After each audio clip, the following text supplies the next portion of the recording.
Court का आदेश भी पदाधिकारियों के कूड़े के डब्बे में। जी हाँ, नमस्कार, मैं शाहिद रजा और आप देख रहे हैं टाइम 24 बिहार।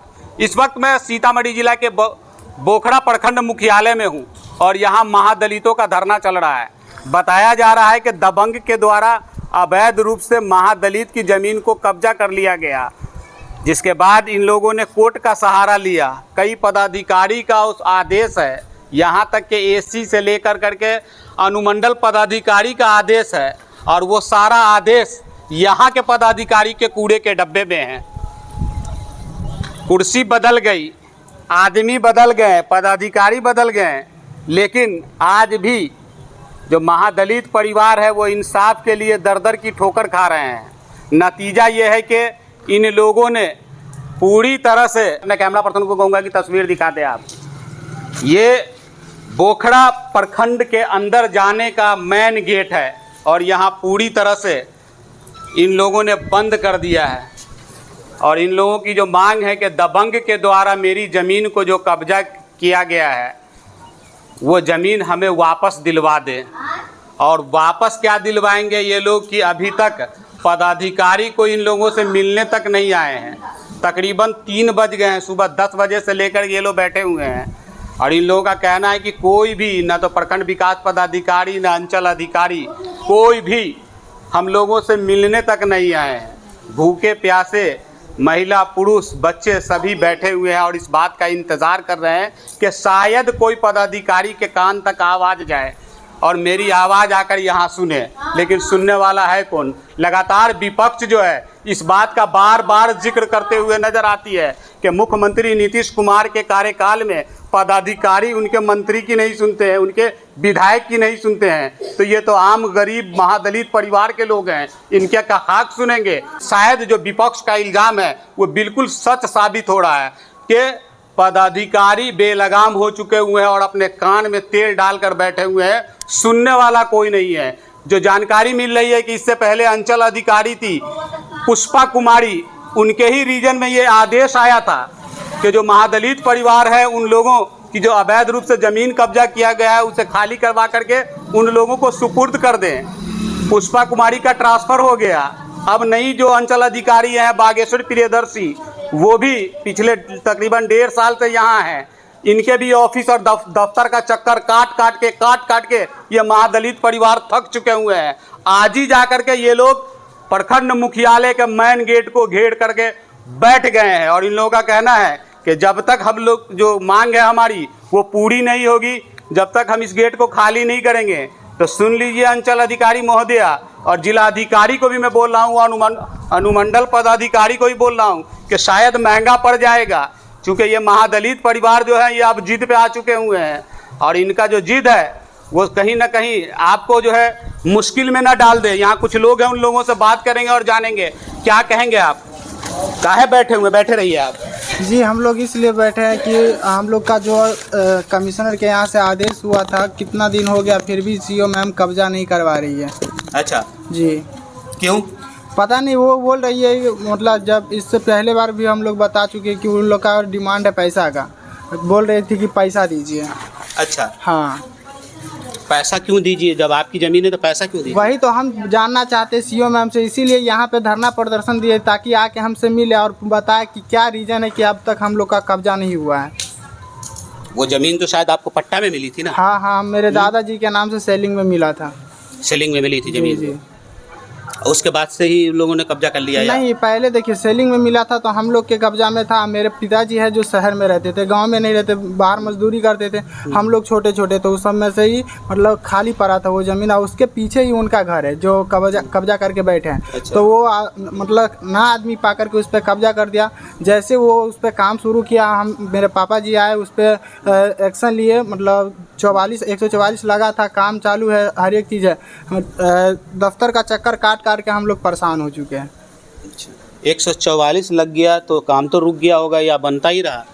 रुका फिर चालू हो गया, क्योंकि देखिए जहाँ तक हम लोग को लगता है कि गरीबों का नहीं सुना जाता, जहाँ तक सुना जाता पैसा का सुना जाता है। जी, अगर बिहार में बहुत पैसे वाले हैं तो आपकी ही सुनी जाएगी। सुन लिया है आपने, कमिश्नर साहब का आदेश है और कमिश्नर साहब का आदेश जो है वो अंचल अधिकारी के कूड़ेदान में है। फर्क नहीं पड़ रहा है, किनका आदेश है नहीं फर्क है, माल है तो कमाल है। क्या कहेंगे आप? बड़े बड़े अधिकारी के पास गुहार लगाए फिर भी कोई अधिकारी एक्शन नहीं लेने को तैयार है। अब क्या करें, सारे जगह से थक चुके हैं, दौड़ दौड़ के थक चुके हैं, तब जा कर के हम मजबूरन ये काम करना पड़ा, हमको धरना प्रदर्शन करना पड़ा। अच्छा, धरना प्रदर्शन तो हो जाएगा आपका काम? अब मिले तब तो क्या करेंगे नहीं करेंगे, अब मिलने के बाद ही कोई पता लगेगा कि क्या करना है उनको नहीं करना है। 10 बजे से 3 बज गए, अभी तक तो कोई मिला ही 3 नहीं। बज गए, कोई आज अभी तक मिलने नहीं आए हैं, न कोई पूछने आए कि क्या है नहीं है, अभी तक कोई नहीं आया। ऐसे में क्या करेंगे आप?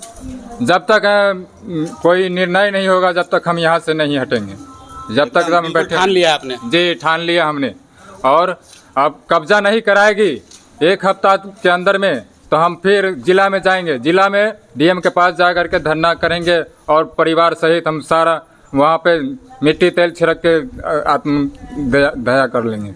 जी, अगर हमारी बात नहीं सुन रही है यहाँ की अंचल अधिकारी महोदया, तो जिला अधिकारी के और दफ्तर के सामने जाकर मिट्टी तेल डालकर हम आत्मदाह कर लेंगे। वही जिला अधिकारी जिन्होंने सीलिंग में ज़मीन दिया था, जिला अधिकारी का पर्चा भी लोगों के पास है, और सीलिंग में ज़मीन दिया गया था, और जब जिला अधिकारी सीलिंग में ज़मीन दिए और उस जिला अधिकारी के सामने ही अब ये आत्मदाह करने की बात कर रहे हैं, तो शायद मुश्किल में ना पड़ जाएं, क्योंकि ये महादलितों का मामला है। जो जानकारी मिल रही है कि वो ज़मीन करोड़ों की है और उस पर जो वहाँ के दबंग हैं उनकी निगाह वहाँ पहुँच गई हुई है, और इन लोगों का कहना है कि जब हमें जानकारी मिली और इसको बनाया जा रहा था, मैंने उस वक्त नानपुर थाना हुआ करता था, नानपुर थाना कट करके अब बोखड़ा थाना हो गया। नानपुर थाने पे हमने आवेदन भी दिया, 144 भी लगा, वो 144 नाम का था। जानकारी मिल रही है कि 144 लगा हुआ था और उसके ऊपर मिस्त्री साहब जो है और लेबर काम भी कर रहे थे। बार बार ये थाने को गुहार भी लगा रहे थे कि उस ज़मीन पे अवैध रूप से कब्जा किया जा रहा है, वहाँ पे घर बनाया जा रहा है। लेकिन शायद पैसे का खेल और भू माफिया और दबंग का मेल, ये दोनों कामयाब हुआ और महादलित परिवार जो है वह आज भी दर दर की ठोकर खा रहे हैं। अपनी ही ज़मीन को वापस लेने के लिए अब देख ही रहे हैं, यहाँ दफ्तर का चक्कर काट के थक चुके हुए हैं। तो अब वो बोखड़ा प्रखंड मुख्यालय का जो मेन गेट है उसे घेर लिया है। कुछ और भी लोग हैं, उन लोगों से जानकारी ले ही लेते हैं। हालांकि इन लोगों का एक और तकलीफ़ है कि सुबह 10 बजे से लेकर अभी तक हम बैठे हुए हैं, तकरीबन 3 बजने को जा रहे हैं, लेकिन अभी तक कोई हाल चाल तक नहीं पूछने के लिए आया है। महादलितों के उत्थान की बात तो सब करते हैं, सरकार बखान करती रहती है, सरकार के जो मंत्री हैं वो बखान करते रहते हैं कि महादलित के लिए मैंने तारे तोड़ कर ला कर रख दिया है, महादलितों के लिए अलग अलग योजनाएं चला रहे हैं, महादलित आयोग बना दिए हैं। लेकिन महादलित की जो स्थिति है ये देख ही रहे हैं, आपको जग जाहिर है, सिर्फ ये नाम की योजना है और नाम का आयोग बना हुआ है। आज भी महादलित के परिवार के जो लोग हैं वो दर दर की ठोकर खाते ही रहते हैं। कुछ और लोग हैं, जानकारी ले ही ले रहे हैं हम। सर इसीलिए बैठे हुए हैं कि हमारी भाई का ज़मीन है, दान में मिला। अच्छा, वो दान का ज़मीन हमारे भाई साहब गुजर गए, भतीजा सब छोटा छोटा आहर बाहर खटने लगे। मालूम हुआ कि हमारे पिताजी का ये ज़मीन मिला है दान में। उस ज़मीन पर उन्होंने अपना कब्जा किया, कब्जाधारी से अपना कुछ दिन चलाए। फिर मोहम्मद शकील और उनका पिता का नाम तैयब आज़ाद, वो दमंग दौर अथी से वो ज़मीन को हड़प लिया। हड़पने के बाद उस पर 44 भी लगा हुआ था सर। अच्छा, नानपुर थाना से उस समय में, मगर 44 लागू है या मगर मिस्त्री या लेबर यहाँ काम कर रहा है, कोई प्रभाव न पड़ा। अच्छा। इसलिए सर मान कर चलिए कि डीएम आदेश हो गया, कमिश्नर आदेश हो गया, जो वो कागजबा सीओ साहब को पास हमने जमा भी कर दिया कि सर आकर के आपने हमें कब्जा कराइए। जब हमारा भतीजा गया उनके यहाँ कि सर कब्जा कराइए, तो 1 लाख रुपया लाओ तो तुम्हें कब्जा कराएंगे, न तो तुम यहाँ से भाग जाओ। अच्छा, हमारा भतीजा वहाँ से भाग करके चले आए। 6 दिन से लगातार दौड़ते दौड़ते उनके यहाँ रह गए। आज हम लोग को लास्ट हुआ कि भाई जाते हैं धरना देने के लिए उसी जगह, हम बाल बच्चे सब आदमी उसी जगह धरना पर ही मर जाऊंगा। जब 7 बजे से बैठे हुए 3 बज गया, अभी तक ला कोई प्रभारी है पूछने भी नहीं आया है कि हाँ तुम लोगों कैसा है, देखने भी नहीं आया। अच्छा। तो मैं इस समय यही सोचता हूँ सर कि साथ हमारे लिए कोई दुनिया में है नहीं कोई प्रभारी। जब तक सीओ साहब दर्शन न देंगे तब तक इस जगह का धरना नहीं टूटेगा। अच्छा, एकदम बिल्कुल पूरी तरह तक काम को बाधा पहुंचा देना है। जी जी, ब्लॉक नहीं चलने देना है। नहीं चलने देंगे। जब तक हमारा यह सीओ साहब नहीं ये करवाएंगे, दखल कब्जा नहीं करवाएंगे, जब तक ये ब्लॉक का गेट बंद रहेगा। एकदम पूरी तरह से ठान करके आए एकदम। जी जी जी जी। सुन लिया आपने, अंचल अधिकारी तो मिलने को रही नहीं, और इनका कहना है कि जब तक जो है अंचल अधिकारी महोदय आएंगे नहीं, हिलने वाले हम नहीं हैं। अब इनका इल्ज़ाम है या इनके बातों में सच्चाई है, ये तो जांच का विषय बन रहा है। इस पे हम मोहर तो नहीं लगाएंगे कि ये लोग बिल्कुल सही बोल रही हैं या बोल रहे हैं कि हमसे पैसे का डिमांड किया जा रहा है। इस बात से तो साफ जाहिर हो रहा है कि जब कमिश्नर साहब का आदेश है कि महादलित परिवार को ज़मीन दिया गया है डीएम साहब के द्वारा और उन्हें वापस कर दिया जाए, फिर भी उनके आदेश को अगर दरकिनार किया जा रहा है तो इससे साफ जाहिर होता है कि कहीं माल का कमाल तो नहीं है, क्या पैसे के लेन देन का मामला तो नहीं है, क्या इन लोगों का जो इल्ज़ाम है कि पैसे का डिमांड किया जा रहा है, तो क्या इनकी बातों में सच्चाई तो नहीं है।